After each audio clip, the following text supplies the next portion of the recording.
can flee and you can hide, but be warned, for when you've tried, I'll sense your heat afar and near, your pounding heartbeat in my ear, your scent upon my tongue, so sweet, or savory like a warm red meat, to sate my hunger ever great, drawn to timid things who wait, shaking limbs and eyes so wide, curled up tight and small inside of some great log or tree so high, neither sheltered from my eye, hiding, hiding, always hiding, when they hear my scales and rhyming, always running, always scared.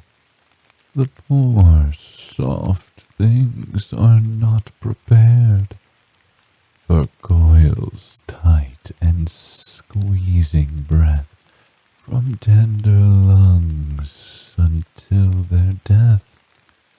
Fangs and venom if they fight against the Naga's unmatched might. Close your eyes and sleep, dear prey, lest you suffer from the fray. Do you hear that, little one? I know where you are, and I'm coming for you. Attempts to conceal yourself are laughable when matched against my senses, even in this rain. Why not simply reveal yourself and come to me on your own terms? Or will you suffer the humiliation of being pulled, kicking and screaming from your refuge? Either choice will end up with you being wrapped in my coils and begging for mercy. Tick tock, juicy little morsel. Make up your mind while you still can. My. I wouldn't do that. Running is such a bad idea, and I know that's what you're planning to do. I can sense the adrenaline racing through your veins while you try to think, which way should I go? Can I possibly outrun him? Stay put or run. Stay put or run. Stay put or run. If that's how you want to play this, little morsel.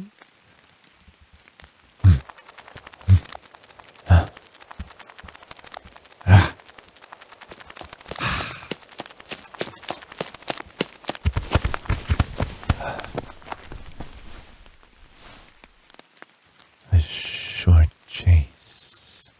How disappointing. Now, let's see what I've been hunting.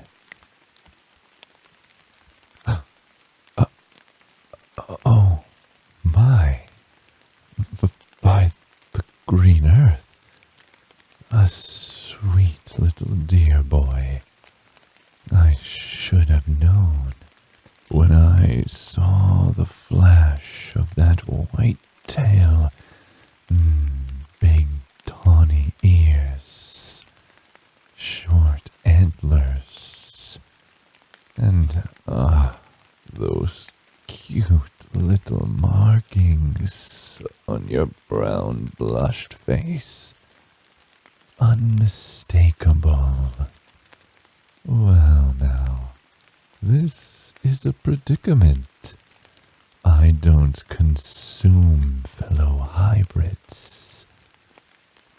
Apologies if I scared you. I thought you were a deer. Well, a full deer. There are plenty of herds about these parts. But I have to wonder what a cute little hybrid like you is doing all the way out here and in such a downpour.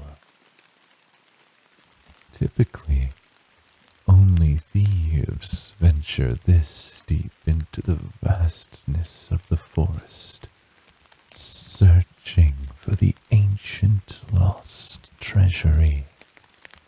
They always travel in groups for safety, for all the good it does them. I'm not the only one of my kind hunting around here.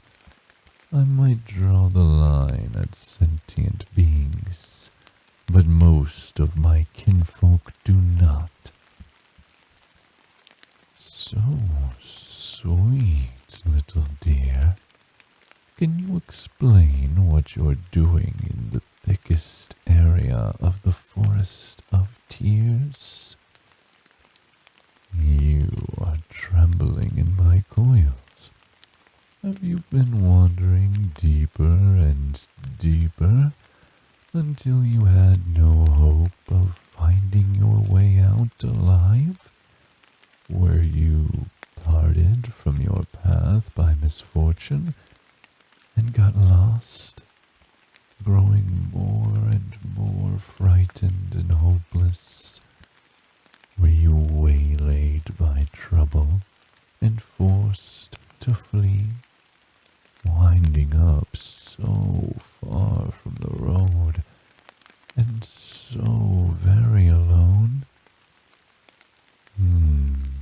Or maybe you're searching for that treasury all your own, launching a daring, impossible journey to gain riches without the need to split the spoils with any companions.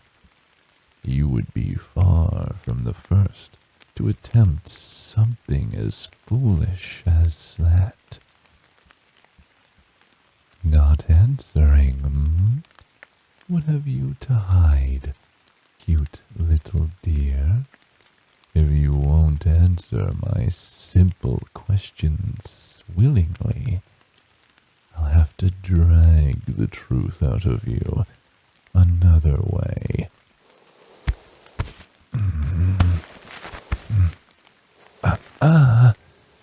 Don't struggle.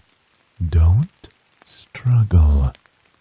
I'd rather not crush your ribs with my tail. So relax and let me have a look at you.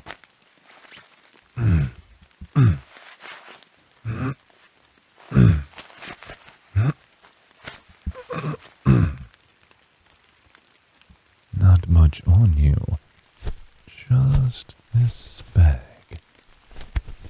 Stop fighting me. What are you carrying in this bag of yours? Oh, careful now. That tongue of yours is more venomous than mine. But it's all talk and no bite. little dear. Your fear is like a scent in my nostrils, and you're still shaking and squirming in my grasp. No need for posturing with me. I promise to give your belongings back once I've searched them. What do we have here? Any tools for digging, climbing, or otherwise plundering?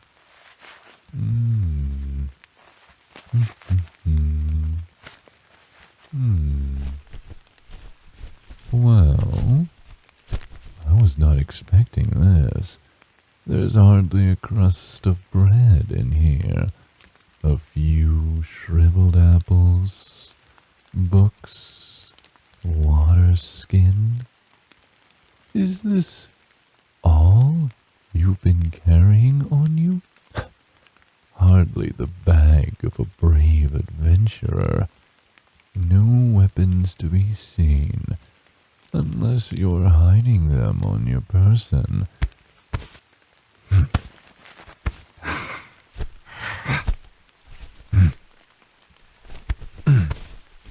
Let's see. Anything on your belt? Up your sleeves?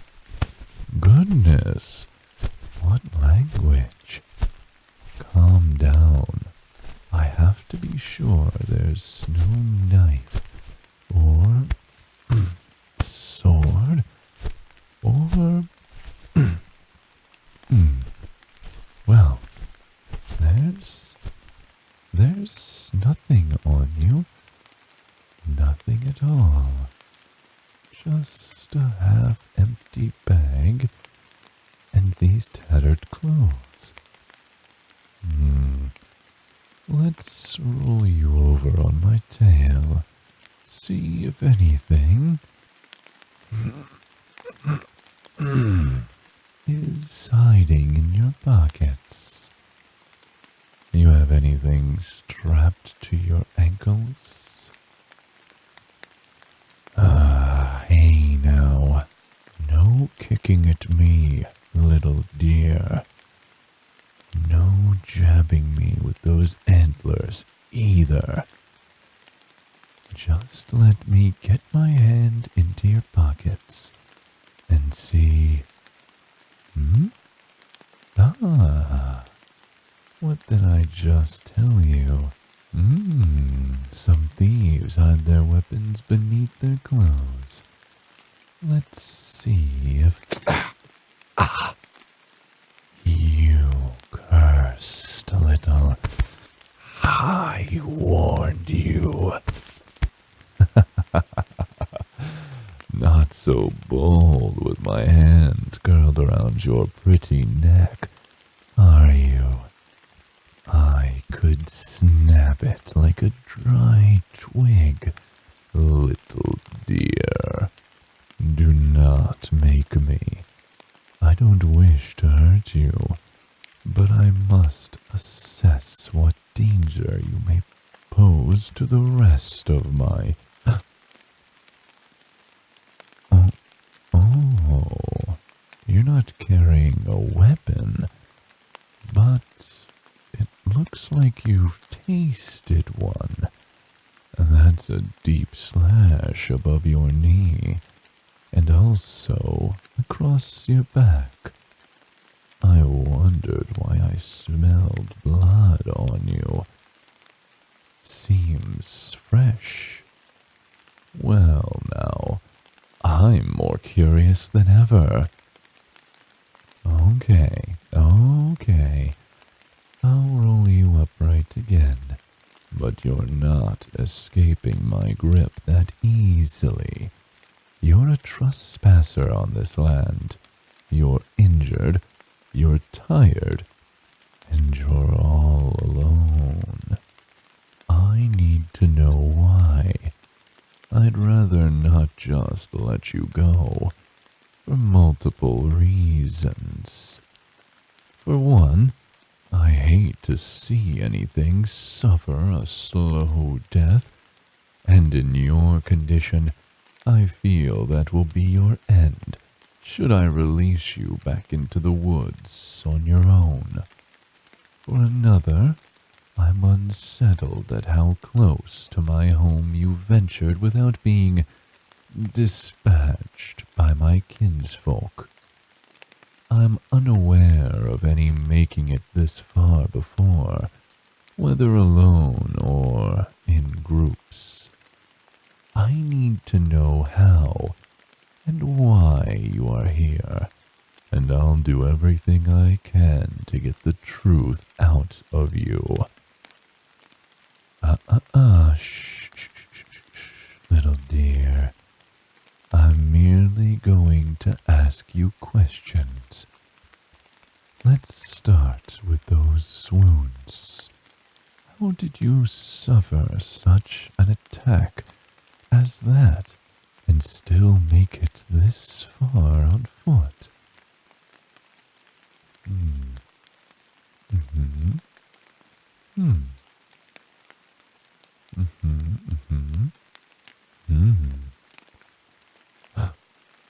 What? That was their logic? My. The thieves are growing smarter, bringing a hybrid with them as a protection charm of sorts. That is a cunning tactic. I must confer with my brethren about this. We have not made it known that hybrids are off limits, though it is an unspoken rule, is it not? Honor amongst fellow hybrids and all. It is still unsettling that the full humans have finally began to catch on. I suspect your group would have been spotted far from here, were you not in their midst. Oh, they made you lead the way. How did they keep you from running? Chained before the steeds? Barbaric. That must have been frightening, considering all the folklore around the deadly monsters lurking in these trees, slaughtering countless treasure hunters over the decades. I'm assuming from that brand I saw on your back that you were not a willing participant in this endeavor? Yes, little dear, we Naga may live in our own colonies and have very little dealings with the outside world, but we're familiar with the enslavement marks used by heartless humans to claim other humans or hybrids as their property. And they call us the monsters. So, how long have you been under the thumb of the ignorant and cruel, little dear? No wonder your tongue is so sharp. With such a life as that, it must have been your only weapon against such vile. Well, no need to dwell on that. I assume you escaped, but not before one of your captors blessed you with that terrible wound. That was fortunate indeed for you to have broken from a group so large. You took a chance, and it paid off overall. Take heart. Your life as property ends here. I'll take you back to my home and tend to you. Then I must inform my kin of what has transpired. Measures might need to be taken to avoid this situation in the future. For now, can you trust me enough to allow my care? I assure you, I have no desire to eat you. My scales shiver at the thought of prey that speaks back to me. On the other hand, can I trust you? I'll not let you walk the distance to my home unaided. But should I let you sit upon my tail for the journey, can you give me your word not to try harming me? I say try, because unless you have a blade hidden in some, unmentionable place, there's not much you can do to me. It is a test of trust, little dear boy.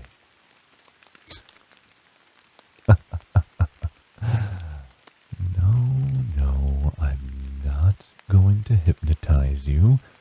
That tactic is strictly reserved to take down larger prey, or for intimate time between partners. It would be almost crass or forward of you to suggest that. You might as well have invited me to your bed. You're cute enough. I'd gladly accept. My. So the little dear can blush beneath those tawny cheeks, and that sharp tongue is silenced by such talk. How endearing. But hypnotism aside, if it would make you feel better, you don't have to look directly into my eyes. But please, look at my face. Swear to me that you'll receive my help and not try to sabotage your only chance of survival. I can't hear you, little dear. Have you gone suddenly shy on me? Is speaking a promise so hard? Come on, just say, I swear. Good. I think you'll find life amongst the Naga far more enjoyable than anything else you've experienced. I'm going to let you out of my coils now and place you upon the back of my tail. You may hold fast to my waist as we travel. I slither quite quickly, and I'd hate for you to be flung off or struck by a stray branch. Easy, little dear. You nearly fell. Let me touch your face. Poor thing. You've nothing left. No energy, no fight, no possessions. But starting with nothing is the very definition of a fresh start, is it not? And now you have me. So come, cling to my waist as best you can. I'll reach behind to steady you as I go.